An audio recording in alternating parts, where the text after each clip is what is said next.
Gloria a Dios por este nuevo lunes que no se va a volver a repetir en toda la historia de la vida.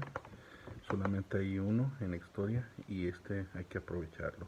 Para honra y gloria de Dios estamos leyendo la Biblia, escudriñando las escrituras leyendo el Éxodo capítulo 18 me encontré con un texto que me llamó la atención cuando su suegro Jetro visita a Moisés, le da un consejo. Dice: Moisés respondió a su suegro: porque el pueblo viene a mí para consultar a Dios, y cuando tienen asunto vienen a mí, y yo juzgo entre el uno y el otro, y declaro las ordenanzas de Dios y sus leyes. Entonces Jetro le dijo a Moisés: no está bien lo que haces, desfallecerás de todo tú y también este pueblo que está contigo, porque el trabajo es demasiado pesado para ti, no podrás hacerlo tú solo. Y aquí quiero hacer algo importante, mencionar algo importante relacionado con el consejo de Jetro. Era sacerdote. Jetro era una persona especial porque realmente conocía al Dios de Israel y adoraba al Dios de Israel, e inclusive reconoció al Dios de Israel como superiores a todos lo que él conocía, y conoció a Dios también y adoró a Dios en ese momento cuando Moisés le contó todo lo que Dios, Jehová, había hecho con Egipto, cómo había enviado las plagas y cómo había sacado al pueblo de Israel de la esclavitud de Egipto.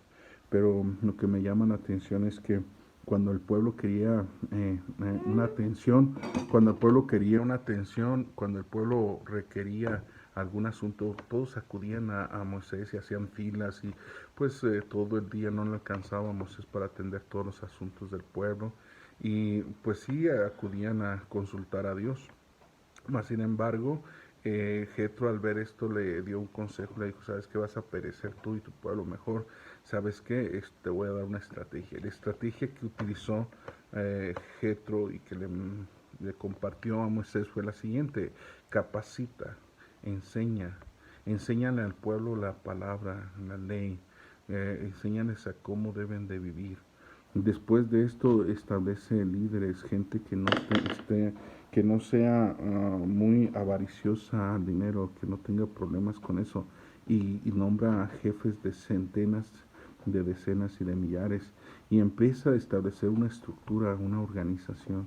Organízate para que no desfallezcas. Los asuntos más delicados, trátalos tú, y los asuntos más complicados, más bien los asuntos más delicados y complicados, trátalos tú, y los asuntos más sencillos los resuelvan ellos. Entonces, de esa manera Moisés hizo como Jetro, su suegro, le había aconsejado. Y vemos aquí claramente que Dios prosperó este consejo y Dios apoyó a Moisés. Jetro le dijo: Jehová está contigo, o sea, Dios, todo lo que tú estás haciendo es de Dios, y por lo tanto Dios te va a respaldar, y también va a respaldar a aquellos que tú también elegiste de entre el pueblo, aquellos que son temerosos, aquellos que, que no tienen su aspiración económica, o que no tienen su mirada en el dinero, sino en una actitud de servicio, de ayuda, de apoyo al pueblo, de consejería. Entonces podemos ver por qué, porque de esa manera ellos ya habían aprendido, porque Moisés les había instruido, les había enseñado, había estado con ellos y les había enseñado la ley que Dios le había dado a Moisés, y todo lo que Dios le daba a Moisés en ese momento, Moisés se lo compartía al pueblo. Y vemos que el pueblo rehusó oír la voz de Dios directamente, porque escucharon a la vez ese monte que tronaba y todo. Lo vemos ya más adelante en la historia, con estruendos, con relámpagos, y se oyó la voz de Dios, y ellos dijeron: mejor habla tú con nosotros, Moisés, y Dios hable contigo. Entonces, pues esta fue la elección del pueblo, y Moisés fue usado por Dios para hablar sus mandamientos, sus decretos, sus estatutos, sus ordenanzas al pueblo de Israel, a toda la nación. Y también Moisés compartió el ministerio con jefes de grupos, con líderes pues que él observaba que eran temerosos de Dios, útiles, y que eran aptos. Ya posteriormente nosotros vemos en el ministerio cuando Pablo, el apóstol, en el Nuevo Testamento le da consejos a Timoteo con respecto a los obispos, a los diáconos, en cuanto a aquellos que ministran la palabra, y ya les da ciertas especificaciones de cómo deben de ser. Ninguno que milita se enreda en los negocios de la vida a fin de agradar a aquel que lo tomó por soldado. Era una de las menciones que el apóstol Pablo hace a Timoteo. Entonces vemos a la luz de la Biblia que la forma más inteligente de poder hacer las cosas es hacerlas a través de.